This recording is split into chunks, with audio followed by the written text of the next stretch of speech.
somebody that is really making an impact and a newsmaker, if you will. And if you're listening to us on WSTS 970 AM or WSTX Bloomberg, we're pleased. We're also hopeful that you're able to watch us on Apple TV, Android TV, Roku, Fire TV, Time Warner Cable, and particularly Tempo TV. It is my pleasure today to have as our newsmaker a dynamic individual, and we are going to get into his story, Frederick Morton Jr. Welcome, Frederick. How are you? I'm great. I'm great, Carolyn. I couldn't be better. And Oh, being here with you, I'm excited. I am really excited. I think you have an incredible story. And what the Newsmaker series allows us to do is to get into those backstories. It's conversation for inspiration, if you will, but more importantly, it's the kind of conversation that people would like to have with you if they were sitting around the dinner table or having a drink with you. So I'm excited to be able to talk to you. First of Awesome. all, reminding everybody that you are the founder and CEO of Tempo TV, which is amazing. I'm excited about that. And that's kind of where I want to get to. But I really want to start with you telling us about yourself. This is going to be a rare opportunity that we're going to let you go on about yourself. I know you're humble, but we really want to hear, where are you from? How did you get your start? And what was important? So go Wow. for it. Wow. You really giving me this open mic for this? I'm giving you open mic. Oh, geez. Well, thank you again, Carolyn, and to your wonderful viewing and listening audience, a pleasant good night or good evening or wherever you are in the world. I hope that you are well and safe. It's a pleasure to be here. I was born and raised in the Virgin Islands, St. Croix in particular. Went to school until high school and came up to the United States for my formal education. So I went to Rutgers University, obtained my bachelor's degree in economics, and then did a joint degree with Columbia University and Rutgers Law School, where I earned my law degree, as well as my master's in public administration from the School of International and Public Affairs at Columbia. I went to school. I must say mostly, or did that graduate work mostly for my parents, right? I had great Caribbean parents. God bless Frederick and Dolores Morton. They're in Nevis right now. They were born in Nevis, of course, migrated to St. Croix, the Virgin Islands, and that's where I was born. But they are great Caribbean parents that believed in education, and I really didn't have any option but to go and further those studies, right? But I was, yeah, Carolyn, I had no choice. I know, you know what? And I've watched some video of your father talking about you, to see both your parents and your father talking about you. And I'm going to tell you, I love your story. I think I was so, I'll use the word properly. I was so ignorant as to your background. So I'm thinking a powerhouse network like Tempo, where did the concept come from? Who is this person and how did they get it so right? But I figured it Wow, out. Your father had some interesting quotes that I listened to because there's a documentary that's called Tempo, the Movement. that's And right. for me, I didn't realize it was a movement. Indeed. But it's interesting. Your father referred to you. He said he was able to raise two children on Hill Street in St. Croix That's that right. are shining stars. Wow. Wow. So Yeah. Yeah. when you have cheerleaders like that, I mean, how does it get any better? Yeah, no, absolutely. They did a phenomenal job of raising two children, keeping them on track all throughout. And I remember my father when I went off to college and he was driving me to the airport and he said, listen, I will be with you till the very end. You just got to show me that you want me to be with you till the very end. So, yeah, he said, in this next stage of your life, you're going to college. I'm not going to be there. I'm not going to be on top of your back. I'm not going to be able to see what you're doing. I have two words of advice for you is that, he said to me, he said, women are going to be there. So don't get too caught up just yet. And he also said, your grades and your academic performance is it's my chief indicator that you're on track. And once those grades and are indicating that your mind is right and you're on the right, I'm there for you till PhD time, whatever you need, I will be there for you. I'm remarkable, man. Oh, that, I Remarkable. mean, that is the words that he's saying. Yeah, This is so much of what is missing today with people having that strong foundation, because you all had responsibilities. yes, You had certain things. There was a family tradition of doing what was right. Your father was an entrepreneur. correct, correct. I mean, that's where I know that I got my entrepreneurial spirit. He worked for a gas company, managed it, and from the truck to the management, that kind of thing for a good while, and then he branched out on his own and he started a grocery store and a bar, which became a staple in the neighborhood. So right in the heart of Hill Street that you heard him talk about, which wasn't necessarily the greatest neighborhood in the Virgin Islands. He was a staple and someone that the entire neighborhood looked up to.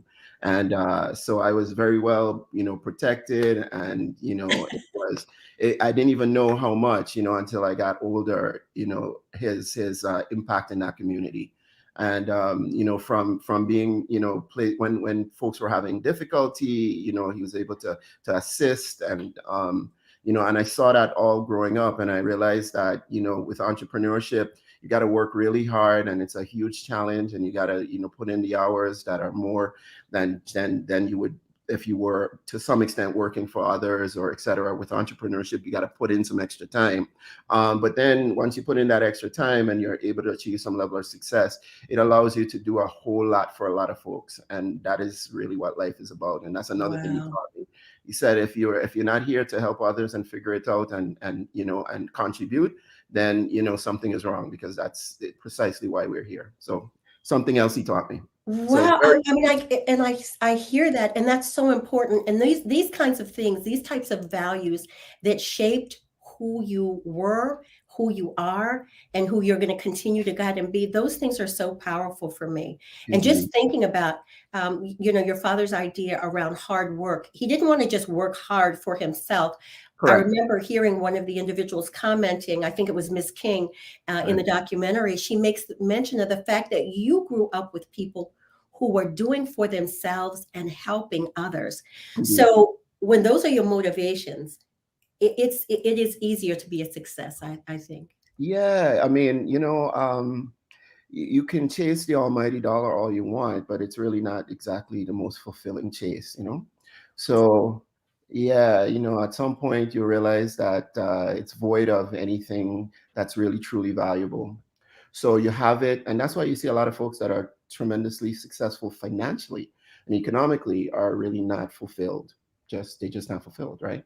And you try to figure it out. Now, clearly, the almighty dollar does help you to not have a certain amount of stress in certain departments, but it has to be grounded on something else, and that to me something Yeah. else is purpose.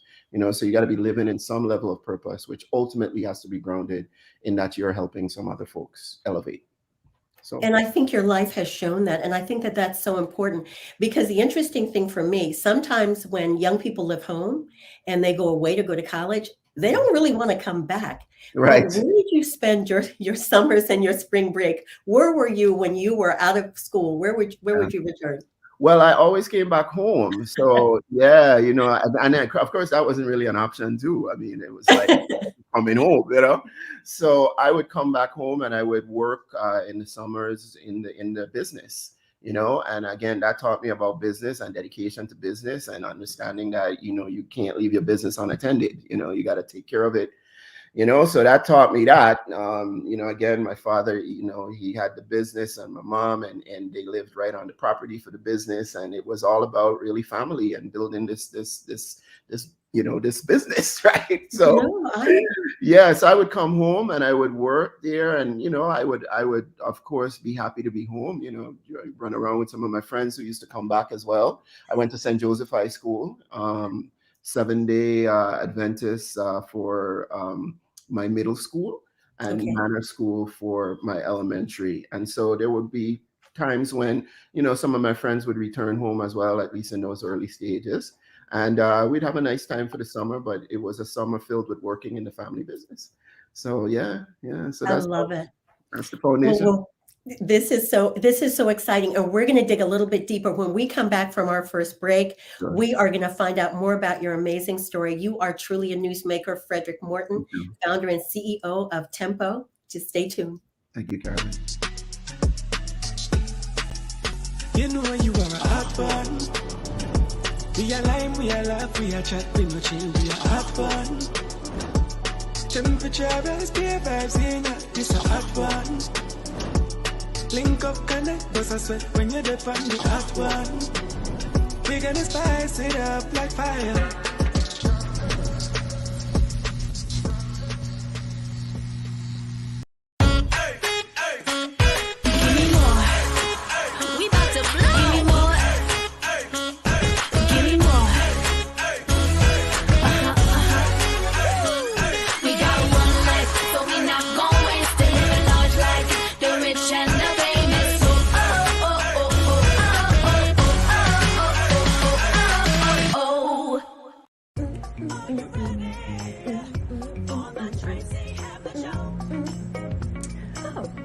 Hey everybody, I'm Tracy Hamlin, and I'm so excited to share that I'm going to be coming your way every Monday night for an entire hour to spotlight some phenomenal unsigned artists from around the globe, as well as some amazing small businesses from my area that you need to know about. I'm also going to throw in a song or two, something like that, a little something like that. Now, I'm going to need you guys to tell all your friends, your cousins, your aunties, your bosses, come on in here and join us. We're going to have so much fun. You don't want to miss this. I'll see you soon. Ooches of smooching. Are you ready? Tracy Hamlin Show. Tracy Hamlin Show.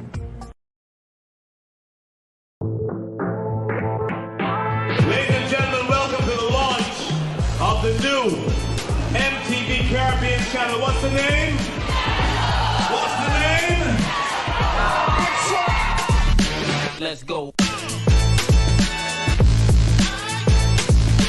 And that's why tempo is so so important and sort of on point, because there's a tempo to everything that we do in the Caribbean. You know what I'm saying? It's a heartbeat. We have our whole channel, man. The Caribbean is so diverse. And for them to recognize that and to launch a channel for that, that is totally amazing.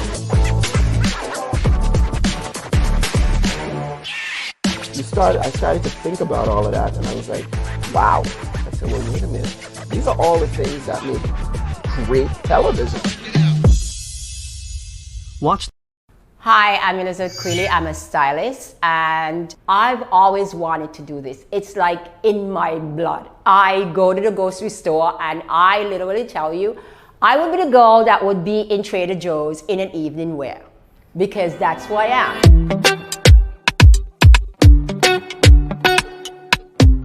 So today we are doing a little bit of styling for the fall. I have all of the pieces that you need for your fall wardrobe. The knits, the button down, the jackets, the boots. I have all of that. You're gonna see a lot of red, a lot of like mustard yellow, a lot of checkered, which is what is on the runway this season.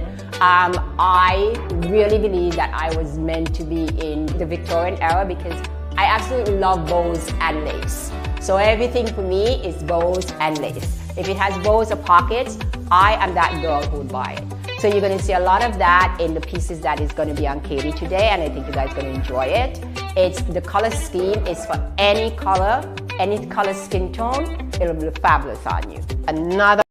I used to watch BET, MTV, VH1, now I watch Tempo. Soca, Calypso, Reggae Dancehall. Don't stall, better get tuned in to the Tempo. Don't have cable, they got an app. Go to your app store, download that. Whether it's tourism, cuisine, or the social scenes, if it ain't Tempo, it's a rap. Who got the Caribbean views? Tempo. It's the latest in Caribbean news. Tempo. You tryna cook Caribbean food? Tempo. You know they got the music videos too.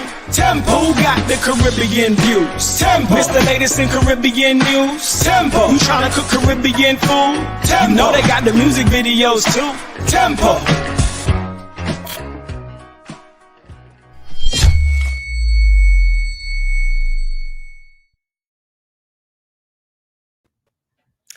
I love that commercial. Let me just tell you, that whole thing, that whole vibe, that should be a complete song. I find myself singing that in my sleep. Right. Right. It's Yeah, I love it. wonderful. So Thank you. we're here today. Thank you all for coming back. My name is Carolyn Howell, and I'm here with Frederick A. Morton Jr., founder and CEO of Tempo TV. And we're talking a little bit about his roots. And we, at this point, we've made it up to college. We That's talked right. about him growing up in St. Croix and just the values that were so important to he and his family. So now you're in college, and Yes. actually you're going to law school, Yes. correct? Yes. At this point? Correct. Come on, tell us, continue the journey, because you've All got right. some one love meetings and a whole lot of stuff we need to know about. Right, right. Well, after college or after law school, let's just get to law school. After law school, well, I guess I should say that all through my education, I was involved in cultural activities, right? So, because I mentioned to you that my studies really were because of parents that really believed in education, but I really and truly was born a very creative person. So I have a left brain, right brain tug of war all the time. Right. So, in one instance, I might be writing a song or jumping around a stage trying to do something creative. And in the next instance, I'm writing a brief and going to argue it before the Privy Council or the Supreme Court. All right. So that sometimes get me into a lot of trouble because people can't really figure me out. And who does he want to be? Everybody tries to put you in a certain box. And I'm not really good in a box. So I'm much better when I sort of branch out in these various areas because of how my brain is, right? Wow.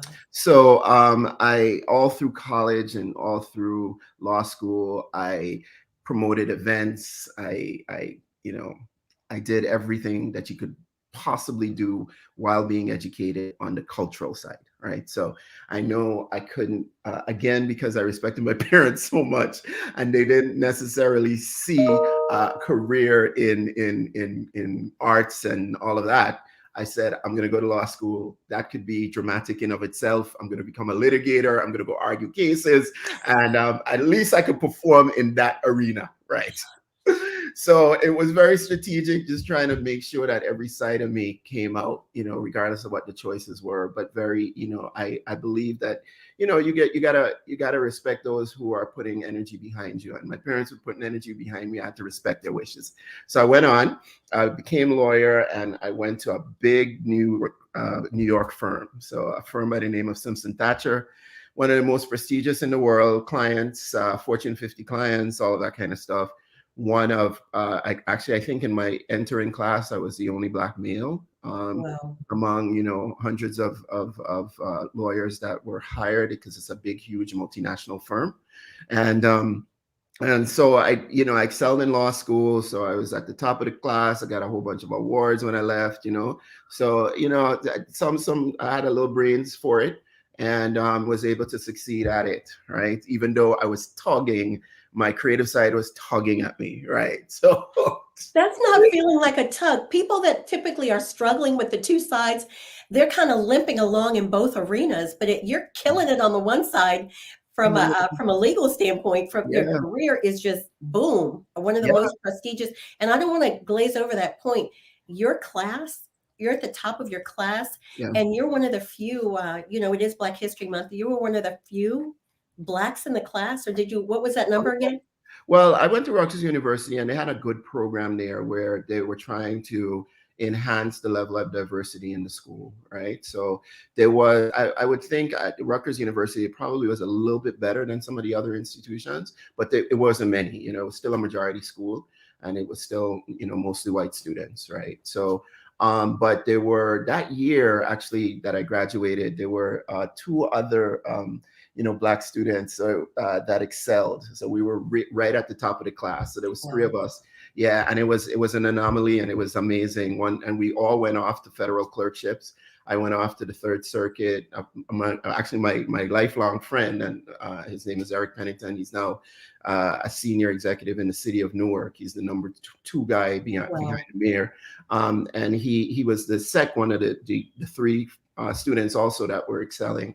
He went to the Sixth Circuit Court of Appeals, and Slocum, Lisa Slocum. She was the daughter of one of the only Black professor at the school, Alfred Slocum, who was an amazing civil rights attorney, who was the ultimate law professor. Everybody feared him, and he taught me so much. He's now, deceased. Rest in peace, Alfred Slocum. But his daughter also was one of the top three, and we went on to do some remarkable things. When I talk about federal clerkships, there's when you're done with law school, you're fortunate, you're able to go and clerk for prestigious judges.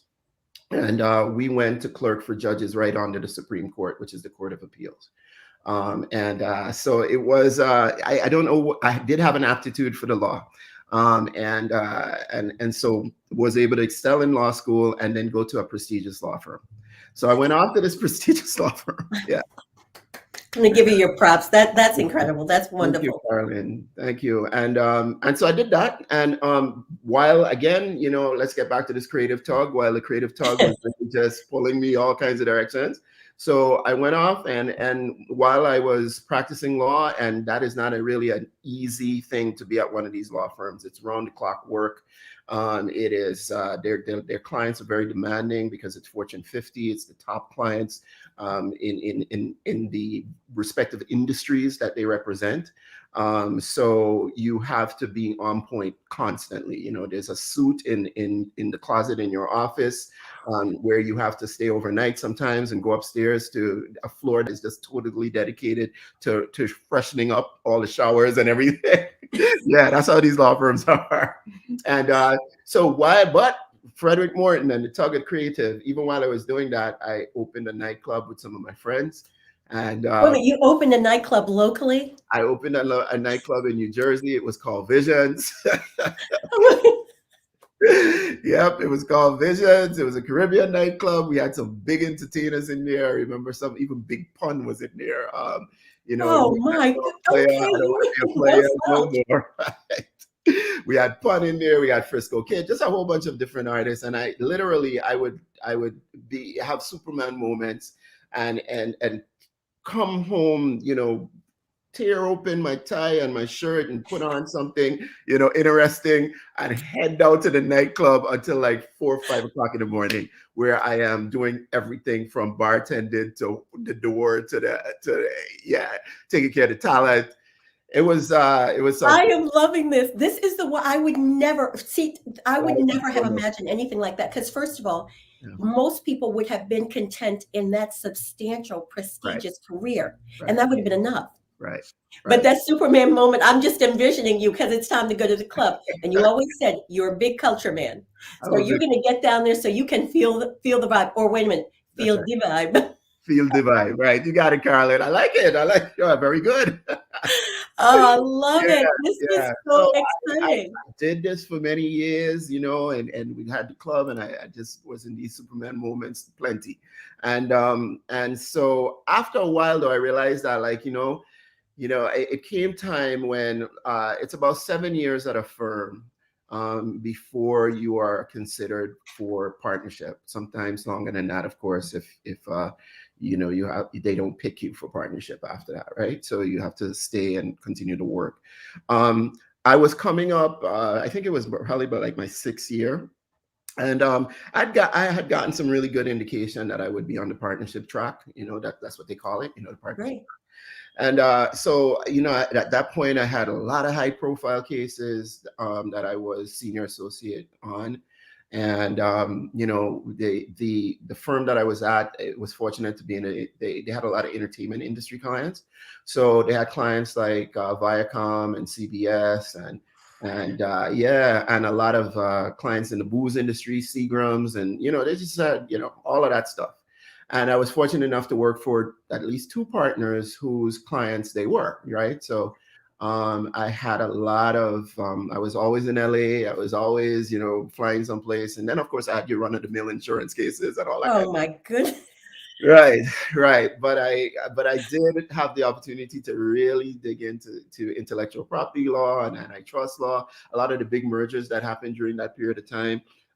My firm, Simpson Thatcher, was involved in those mergers. So, when these companies, large companies, were merging in the entertainment industry, I was a part of that. And so I had an opportunity to really, Yeah, learn a lot, and at the same time, keep my feet to the ground in nightclubs. This is unreal. This is unreal. We're going to take a break again. When we come back now, we're going to figure out where that law journey took you, the things you saw, the things you were picking up and learning and being involved in, how that led to your next strategic move. Awesome. Everybody stay tuned. Okay. Ladies and gentlemen, welcome to the launch of the new MTV Caribbean channel. What's the name? What's the name? Let's go.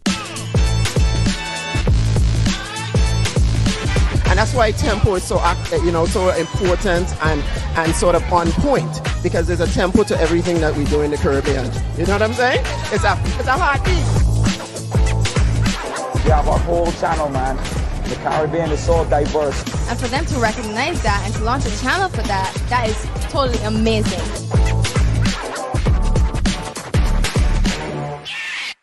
I started to think about all of that, and I was like, wow. I said, well, wait a minute. These are all the things that make great television. Watch on Tempo.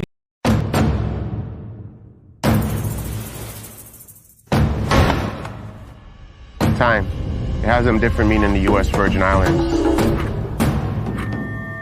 It goes backwards, forwards, it stops.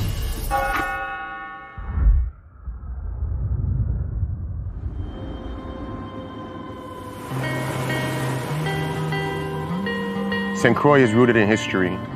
So much of it still remains untouched.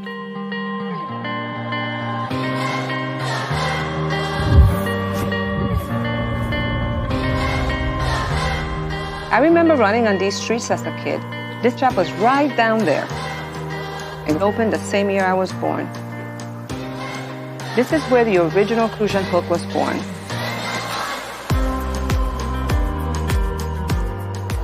It's the symbol of these islands. And I wanted to have my hands in that very same history. I want to be able to pass it down to my family while still putting a new spin on it. The U.S. Virgin Islands, we have an amazing culture that developed over time from all over the world.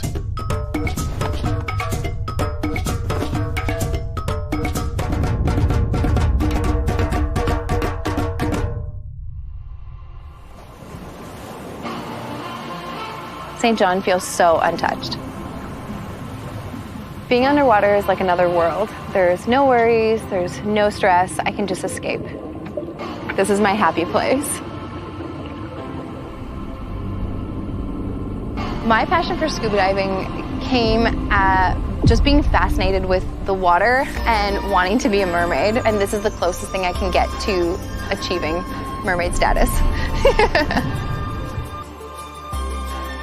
Canadians just love being outdoorsy. We live for adventure, so we love anything hiking, being on the water, diving, snorkeling, and St. John has it all.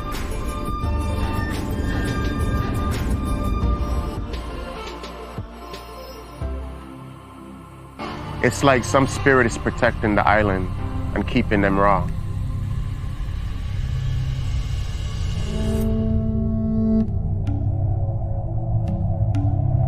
The Makajumbi watches over the island. From up there, they keep the evil spirits away.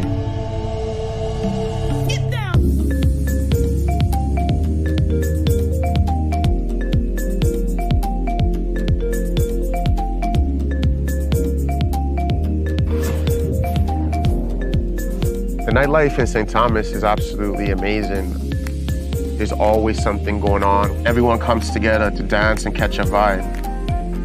We're always celebrating. We celebrate freedom, culture, the food, the smell, the music. It's always a celebration. The people here are probably the most priceless thing because they keep the culture going. There's so many different influences on these islands. Food from all kinds of countries coming together in new dishes. All of us came from somewhere, but all that we call this home. The VI is a new melting pot. This is where the past and the future comes together.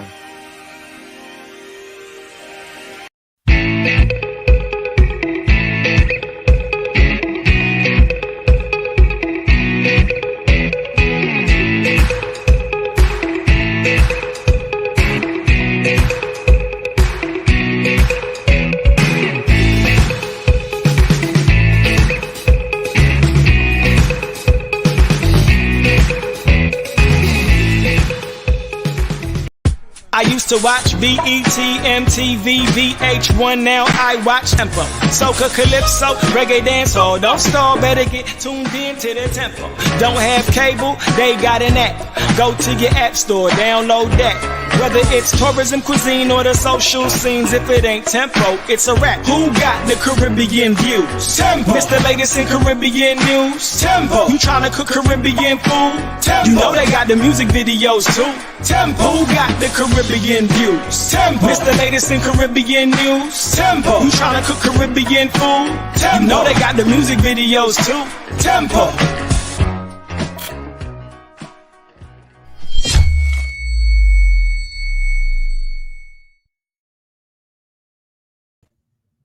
All right, we are back with Frederick A. Morton Jr., who is the founder and CEO of the company that is behind that tremendous commercial that you just saw. So if you want to get Caribbean views, Caribbean news, you know they got the music videos too. It's right there on Tempo TV. I am loving it for tourism, cuisine, and the social scene. You don't even have to ask. So, wow, this is, to me, thinking about this, my brain always thought, well, who is behind Tempo TV? What conglomerate got together and put heads together in a massive think tank to come up with a concept like this? And now I know, founder and CEO, we got you here. So how amazing.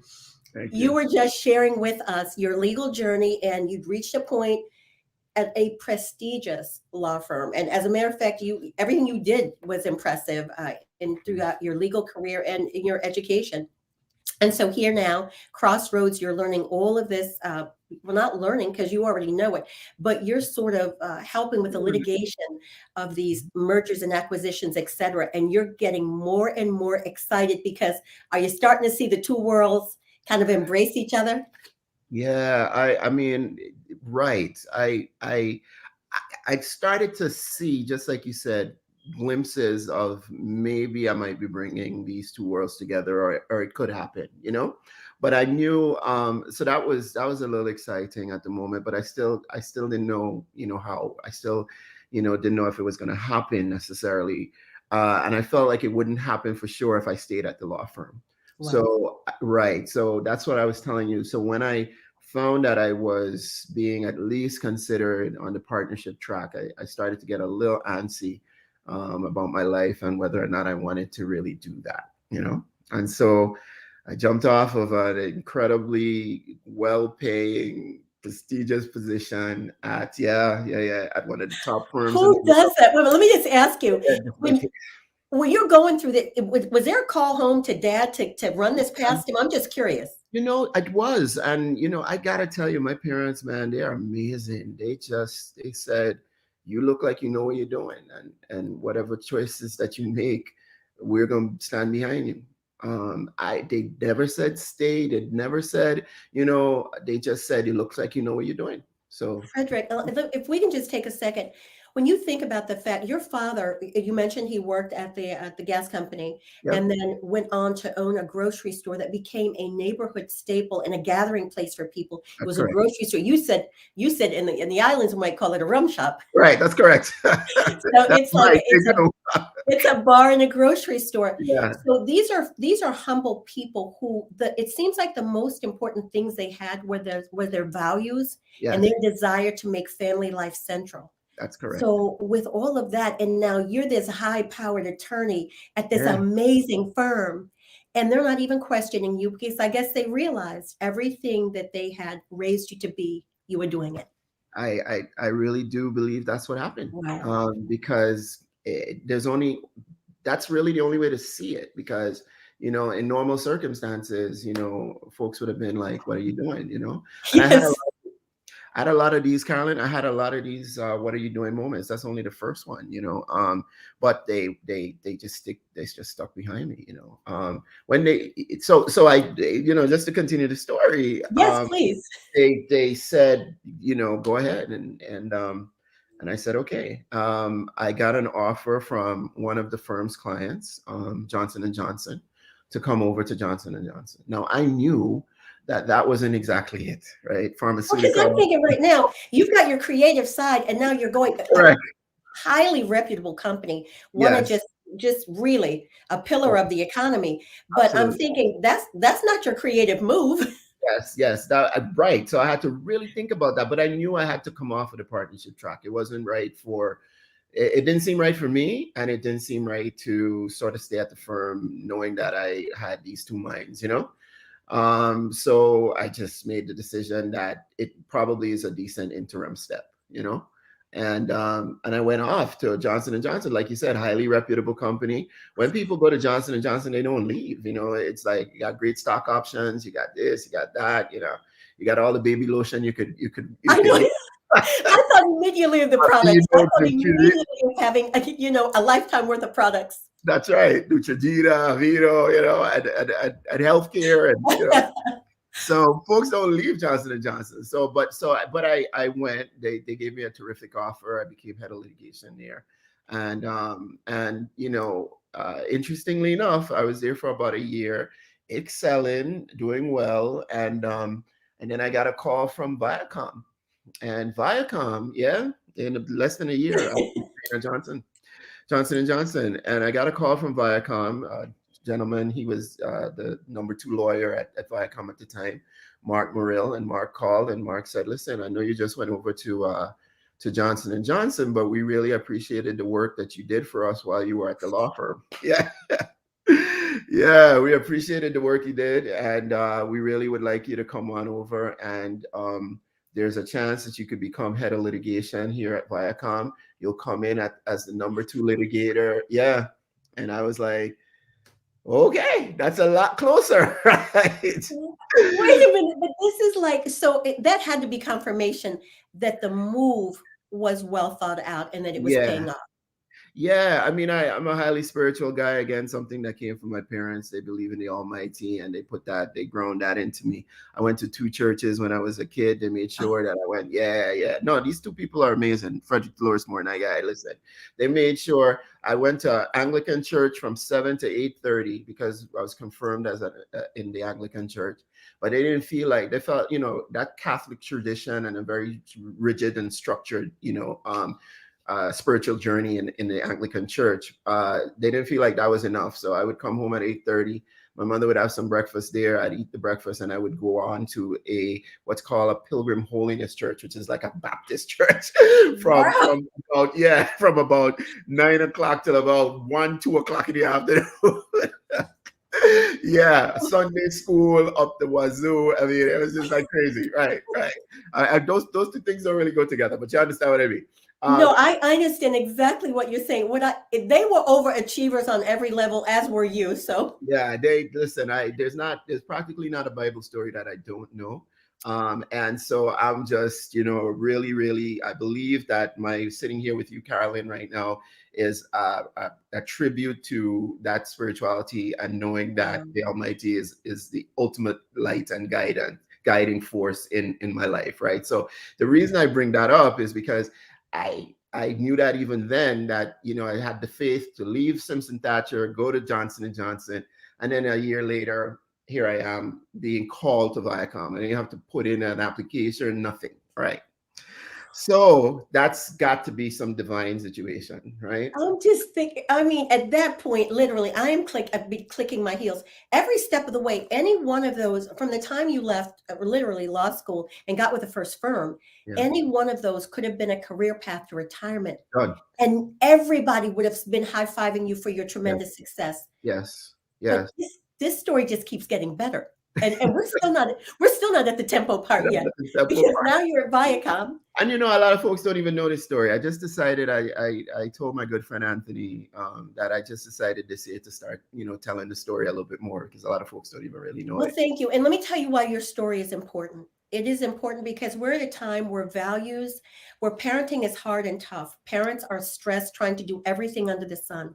But listening to you tell the power of the presence of your parents in your life is incredible. Listening to you talk about the fact that your spiritual foundation and having a belief and a faith in God was important is really crucial for people to hear at a time where they're trying to figure out what to do and what's the best road, because, you know, where our minds are always on finance and what's the economy doing. But those things that grounded you, I can't even, you probably will go back later and count how many times you've thanked your parents so far. That's true. That's true. It's powerful to tell this story.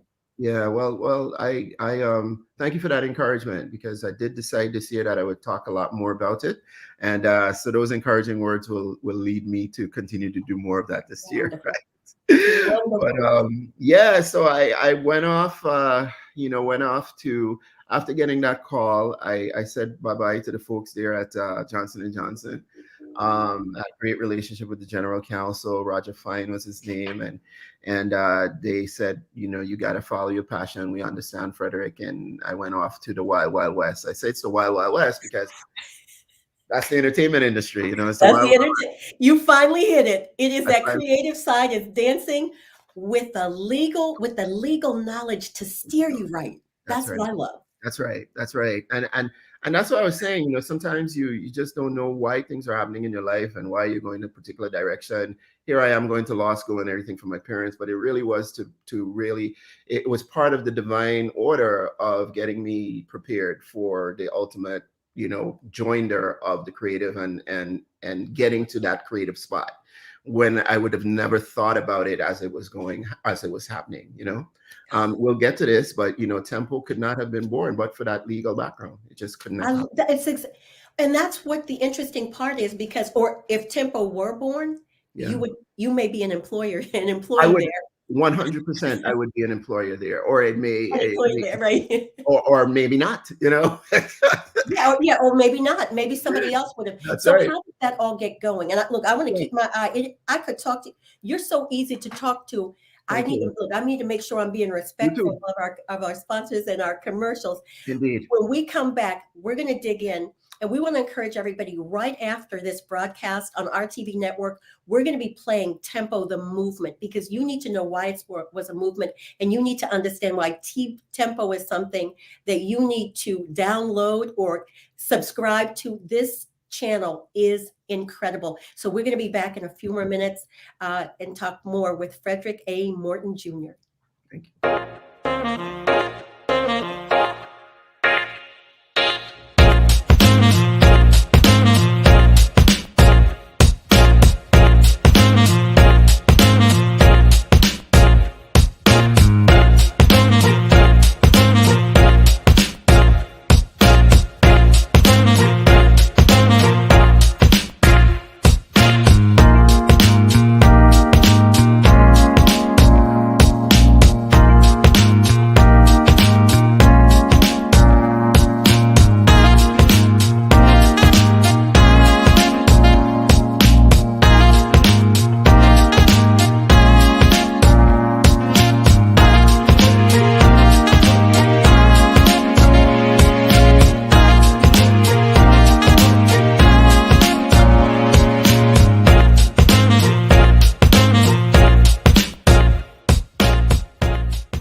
know you are a hot one. We are lime, we are laugh, we are chat, we no chill, we are hot one. Temperature rise, beer vibes in ya, this a hot one. Link up, connect, bust a sweat when you're deep on the hot one. We gonna spice it up like fire. I used to watch BET, MTV, VH1, now I watch Tempo. Soca, Calypso, Reggae Dancehall. Don't stall, better get tuned in to the tempo. Don't have cable, they got an app. Go to your app store, download that. Whether it's tourism, cuisine, or the social scenes, if it ain't Tempo, it's a rap. Who got the Caribbean views? Tempo. It's the latest in Caribbean news. Tempo. You tryna cook Caribbean food? Tempo. You know they got the music videos too. Tempo. Who got the Caribbean views? Tempo. It's the latest in Caribbean news. Tempo. You tryna cook Caribbean food? Tempo. You know they got the music videos too. Tempo.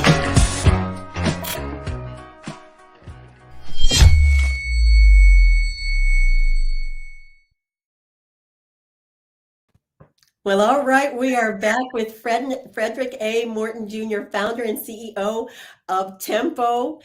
We're ready. We got to hear it. You got to tell us. Listen, in the time that we have left, you just have to let us know how this movement got started, and we're going to be watching the actual documentary right after this on our TV network. So, tell us where we are.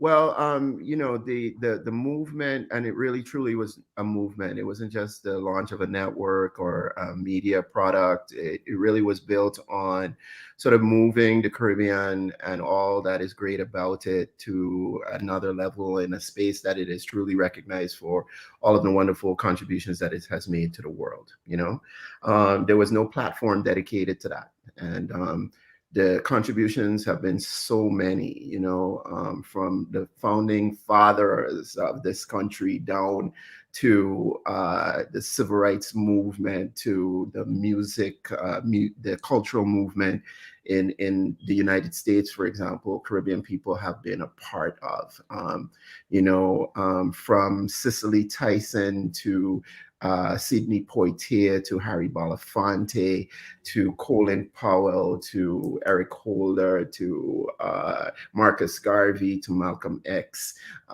to Honorable Minister Louis Farrakhan, and on and on and on. Stokely Carmichael, the contributions are just too numerous to even mention.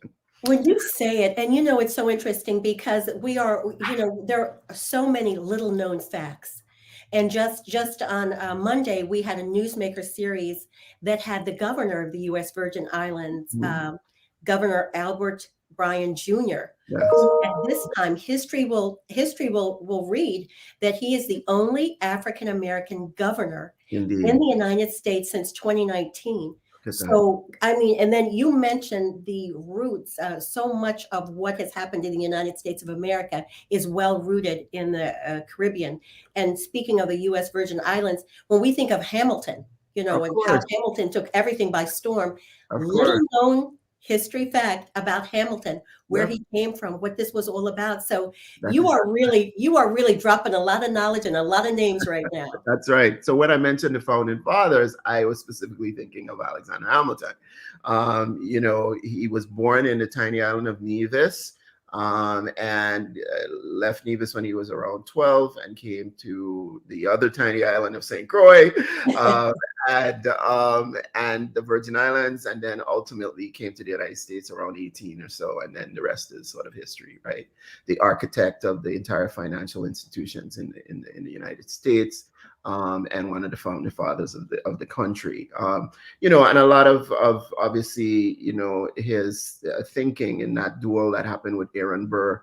There was some indication or some sense that he might have been, his mother might have even been a Black, or you know, and that was even part of a history that a lot of folks don't even really know, you know.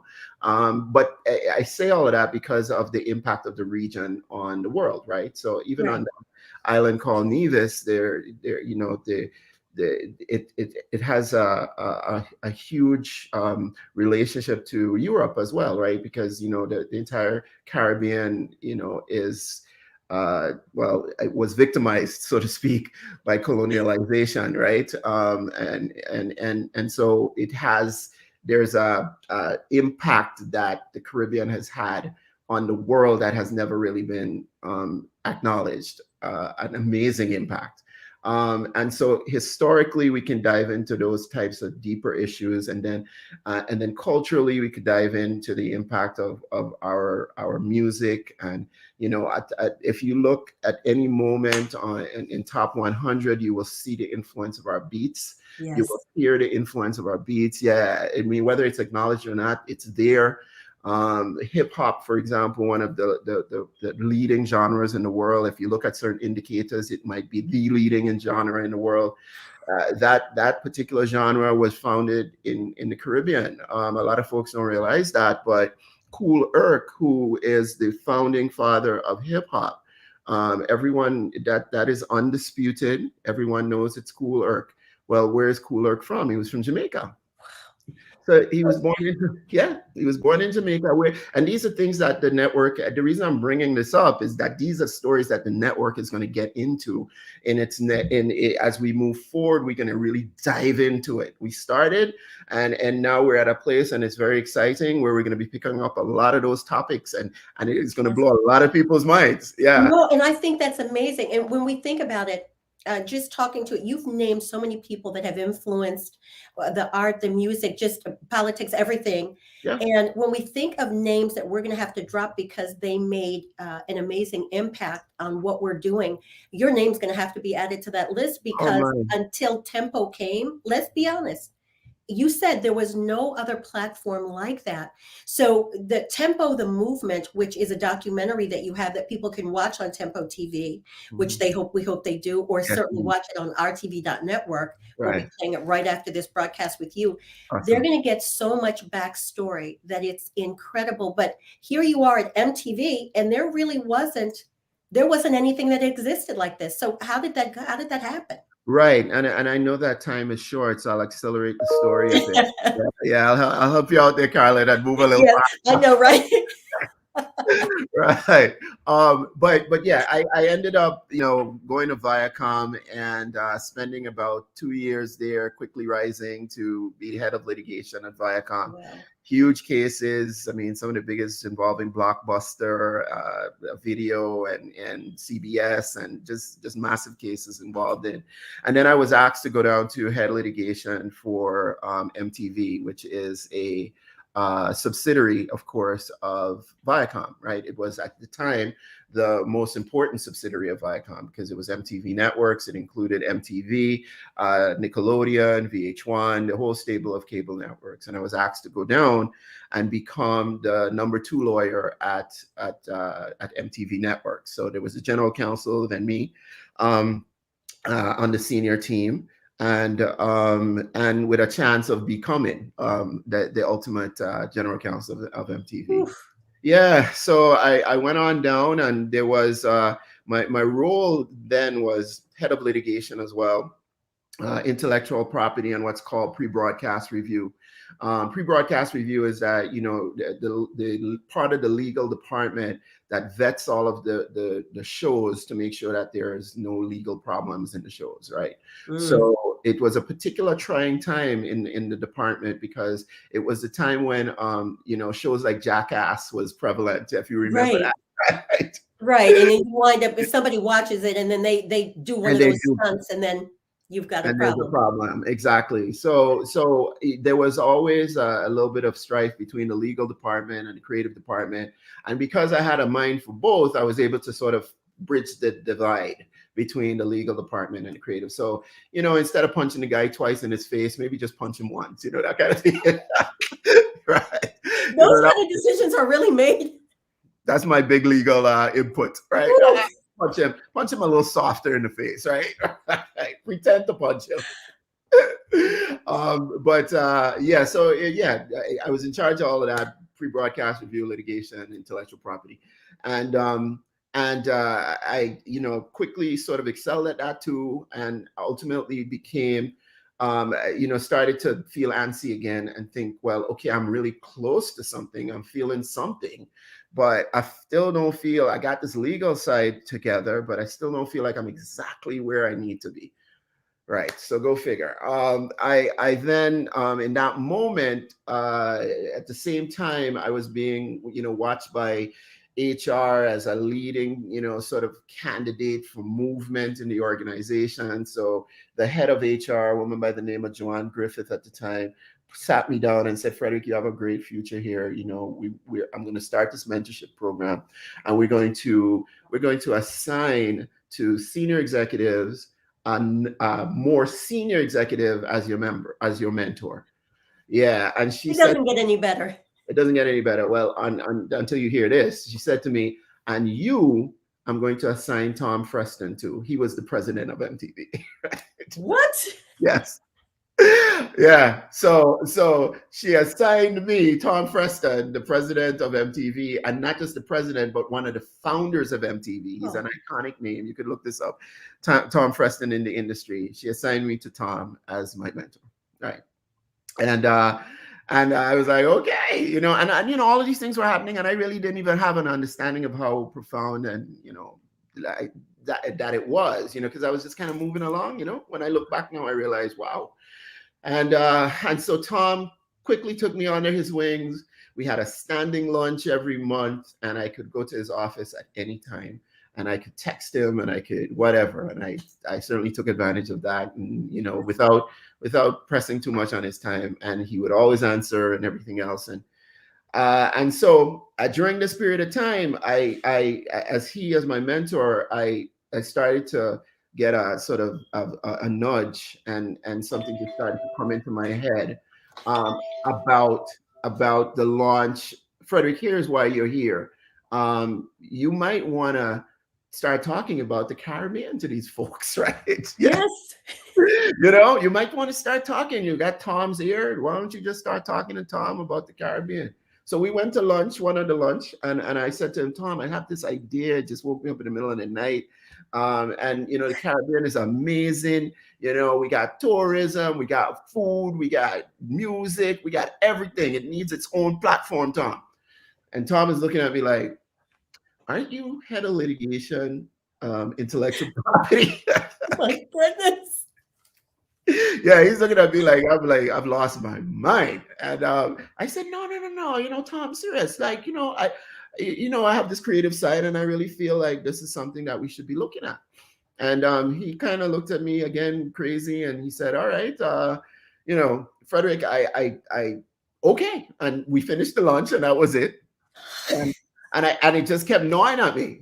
And, a month later, and again, I'm going to accelerate the story, but a month later, I came back at him again. And this time with an entire outline as to why I think this channel should. Oof.